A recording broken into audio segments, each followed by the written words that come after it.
At times like this, the American people expect their leaders to sit down and have a conversation. I want that conversation to occur now. What the president said today was, if there's unconditional surrender by Republicans, he'll sit down and talk to us. That's not the way our government works. Reopen the government, extend the debt ceiling. If they can't do it for a long time, do it for the period of time in which these negotiations are taking place. They can attach some process to that that gives them some certainty that, in fact, the things they're concerned about will be topics of negotiation. If my word's not good enough, but I've told them I'm happy to talk about it.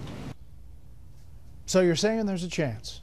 Well, we don't know. There's the back and forth today between the Speaker of the House, John Boehner, and President Obama, who actually held essentially a news conference for about 65 minutes. This as the debt ceiling gets closer and closer, October 17th. Take a look at two questions on our recent Fox News poll. How would you vote? Would you vote on raising the debt limit? In favor, 37%, against 58%. Should the debt limit be raised only after major cuts? 62%. Yes, reckless not to, 27%. With that and all the back and forth, let's bring in our panel. Nina Easton, columnist for Fortune magazine. A.B. Stoddard, associate editor of The Hill, and syndicated columnist Charles Krauthammer.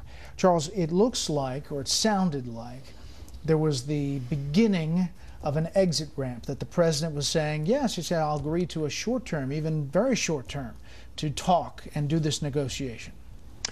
I think he had to. I think that the dynamic here is clear. He wins on the shutdown of the government.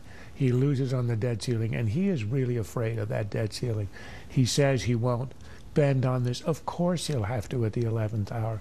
He can't afford to be remembered as the first president who defaulted or allowed, a condition in which it can happen. So I think what he did, and what we just heard in that soundbite, was he pointed to an exit ramp for the speaker. He basically says, well, I said I won't negotiate while the debt ceiling's hanging over us, so you give me a 3-week extension. Boehner has said, I won't give in on this and give him a clean extension. So it won't be a clean extension of the debt ceiling. It'll be, I'll give you 3 weeks, but you got to give me a committee. He told how he wants it structured, 20 members. I'll give you the agenda. It'll be attached.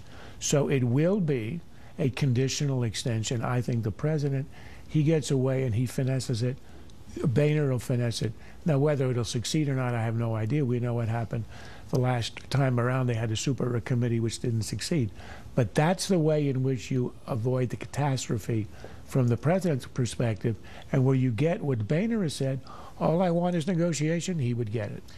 A.B., the reason they're not even calling this a super committee, this proposal, is because the super committee, by all accounts, didn't work out too well, and that name really doesn't hold a lot of great thoughts for both sides of the aisle. What about this? Could Speaker Boehner get something like this that Charles is talking about through? I think that John Boehner is looking for a punt or a detour in time for October 17th that he can call not a win, but a reasonable pause in the negotiations. I think that sounds like something his members would go for, because he's worked so hard to unify them, and he would still be stoking this, we're in an epic battle line. In the end, he's not going to default. He is going to anger 70 or more of his members, and he's going to vote with Democrats. But he's going to find a way to bring a lot of his Republican members along with him. And what you see right now is Republicans have hit this sort of comfort zone. They're far enough away from the shutdown and close enough to the default deadline that they're able to say now to their people in their districts, I would vote for a clean CR if you put it on the floor. I just don't know if he's going to. Or if you're in a district where that's not okay, you say, oh, hell no. But everyone's getting closer to the scarier deadline for President Obama, and I think that things are shifting. Nina. I'm not quite as optimistic as both of you, but I hope you guys are right. I mean, I thought he first of all, that came at the very end of this press conference. He kind of threw that out as, I'm happy to talk. He said, I'm happy to talk. I can't believe how many times he said, I'm happy to talk. Yeah, he also said extortion and ransom and everything else. And you don't get the sense, there wasn't a lot of talk, I'm happy to compromise. It was, I'm happy to talk. I'll talk all day. I'll talk for hours. That's what we kept hearing.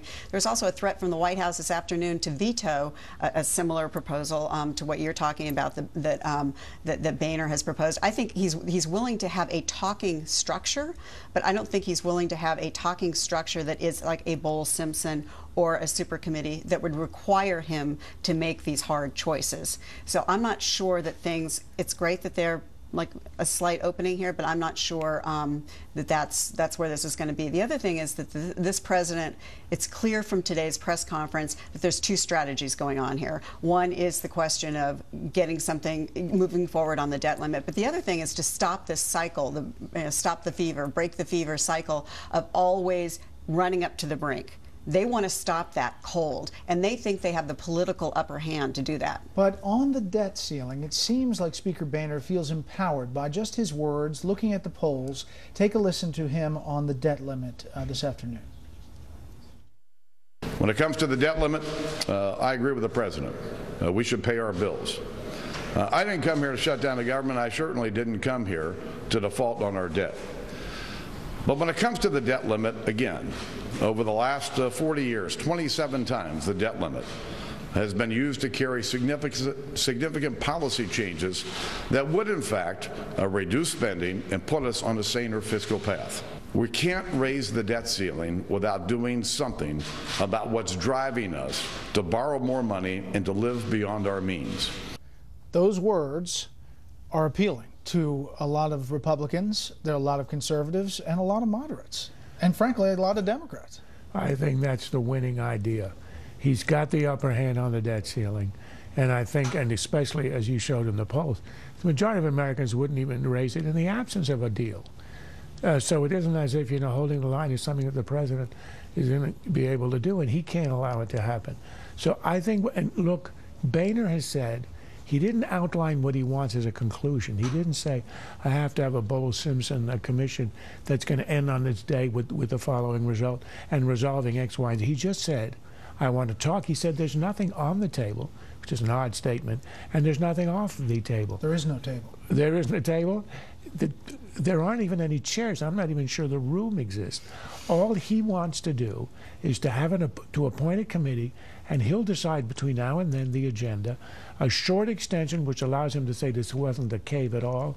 This is simply like when you have a union negotiation and you hit to midnight, you extend it for a couple of hours, and we're going to get negotiations on, he'll spell it out, X, Y, and Z. There's not going to be a guarantee of a result, but at least the situation he's in now, which is a losing one. The polls have showed 70% blame the GOP and only 50% of the president. It gets him out of that and into new ground. More on the president's comments, the battle with Speaker Boehner, and health care. Remember that?